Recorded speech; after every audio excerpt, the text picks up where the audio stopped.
কিছুদিন পরপরই চাকরির দাবিতে সরব হতে দেখা যাচ্ছে রাজ্যের ট্যাট উত্তীর্ণ চাকরি প্রত্যাশীদের। আজ আরো একবার সম্মিলিতভাবে কড়া নাড়লেন এলিমেন্টারি এডুকেশনের ডাইরেক্টরেটে। তাদের আশা, লোকসভা নির্বাচনের আগে নিয়োগ নিয়ে ইতিবাচক হতে হাঁটবে সরকার। চাকরির জন্য যেন আর তস রয়েছে না ত্রিপুরা রাজ্যের চাকরি প্রত্যাশী একাংশ ভাবী শিক্ষক শিক্ষিকাদের।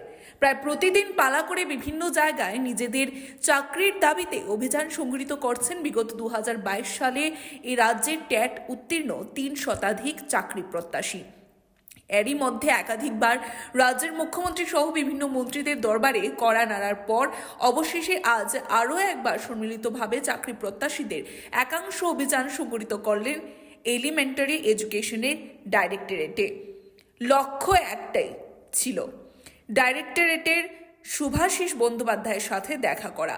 তবে তিনি উপস্থিত না থাকায় অন্যান্য আধিকারিকদের সাথে দেখা করে প্রতিনিধি দলের তরফ থেকে আশা প্রকাশ করা হয় তারা নিশ্চিত আগামী কিছুদিনের মধ্যেই তাদের চাকরির বিষয়ে ইতিবাচক সিদ্ধান্ত গৃহীত হতে চলেছে।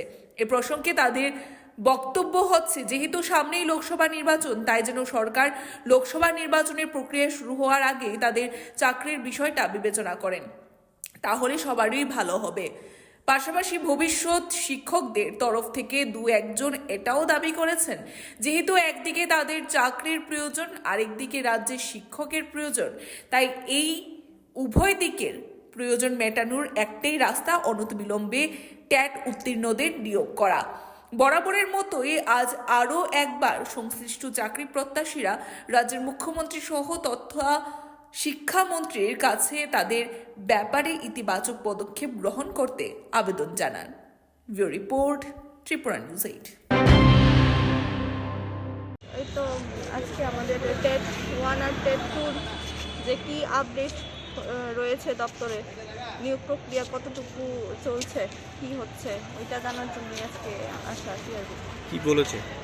আজকে বললো যে ওরা থেমে নেই, নিয়োগ প্রক্রিয়া চলছে, ওদেরও দরকার টিচার আর আমাদেরও চাকরির দরকার, তো যেহেতু উভয়েরই দরকার তো চলছে, ওরা যত তাড়াতাড়ি পারে চেষ্টা করবে। আর তাছাড়া চেষ্টা তো করবে ওরা অবশ্যই, তাছাড়া সামনে যেহেতু লোকসভা নির্বাচন, আমাদের শিক্ষামন্ত্রীর কাছে অনুরোধ থাকবে যেন আমাদের কাজটা ত্বরান্বিত হয়। লোকসভার আগে যদি হয় তাহলে খুবই ভালো হয় আমাদের। আমরা সরকারের কাছে এটাই আবেদন রাখবো যে আমরা শুধুমাত্র 361 জন কোয়ালিফাই করেছি, যেখানে হাজার হাজার শূন্যপদ পড়ে আছে, সেখানে আমরা যারা 361 জন পাস করেছি আমাদেরকে অনেক নিয়োগ করা যেতে পারে। তাই আমাদের যে মুখ্যমন্ত্রী বা শিক্ষামন্ত্রী স্যারের কাছে এবং যে দপ্তরের যিনি অধিকর্তা ওনাদের কাছে অনুরোধ থাকবে, আমাদের বিনম্র অনুরোধ থাকবে যাতে আমরা যারা কোয়ালিফাই করেছি আমাদেরকে কিন্তু কবে নাগাদ হবে সেটা ওনারা সঠিকভাবে বলতে পারেনি। তাই আমরা সরকার এবং ডিপার্টমেন্টের কাছে করজোড়ে আবেদন রাখবো ওনারা যাতে আমাদেরকে, যেহেতু লোকসভার সামনে, লোকসভার আগে আমাদের দ্রুত নিয়োগ করে, এটাই আমাদের অনুরোধ। নমস্কার। মশলার দায়িত্বে হাম্বাই গ্রুপ, গুণমানে সেরা, রান্নার ভরসা। হাম্বাই গুরু মশলা সম্পূর্ণ প্রাকৃতিক, অপার গুণ ও উপকারিতায় পরিপূর্ণ। হাম্বাই গুরু মশলা। যদি কেমিক্যাল ফ্রি, কালার ফ্রি, প্রকৃত স্বাদের মশলা খেতে চান, তবে আপনার রান্নাঘরে চাই হাম্বাই গুরু মশলা। রান্নায় শুধুমাত্র তোমাকেই চাই হাম্বাই গুরু মশলা।